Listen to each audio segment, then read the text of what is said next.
Hello, I'm Linda from Scullywag Services and I want to help you get your small business online. So, you've decided to create a website. That's fantastic. Now, you need to decide on your domain name.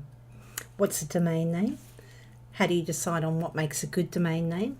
What are the pitfalls? Stick around, I'll tell you all about it.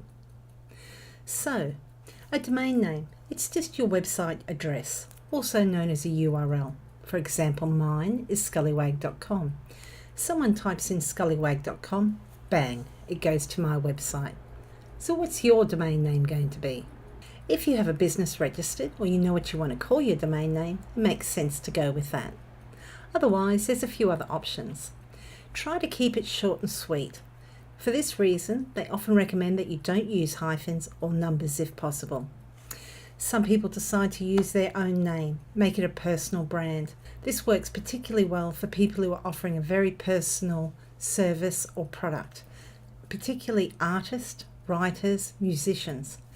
Another option is to try to include keywords into your domain name. For example, if you're a butcher, you might try to get the word butcher into that domain name.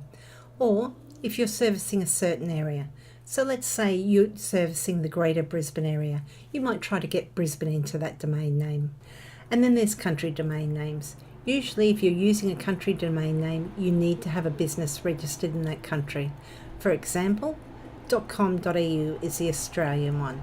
So if I chose to, I could have got .com.au for mine.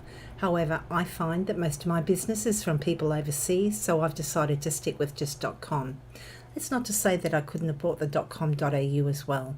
Some people choose to buy both and that's fine. It's a personal decision. Which brings me to another point. Sometimes you'll be lucky enough you'll snag that .com that you wanted, but the domain registrar will try to get you to buy the .net, .org and maybe a few other options as well. If you want them, go for them, but don't feel like you have to. The majority of the time, your first choice and perhaps your country domain should be enough. One thing you do need to watch out for when you do register a domain name is that you do it through a reputable company. It's not very common anymore, I don't believe, but there are companies out there. You put in the domain name, you go to buy it, and it's been purchased.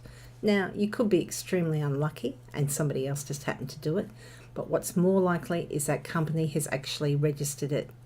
They can't sell it to you for another 60 days because of the rules that ICANN, the organisation that looks after domain names, has set in place.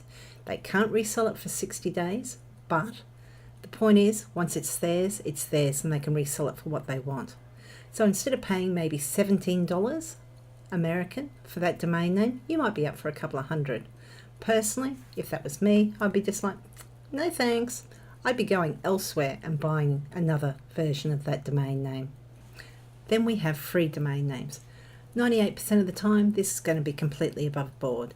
It's a website hosting company or a website designer who's offering a free domain name. It's not actually free, it's built into the cost. There's no such thing as a free lunch.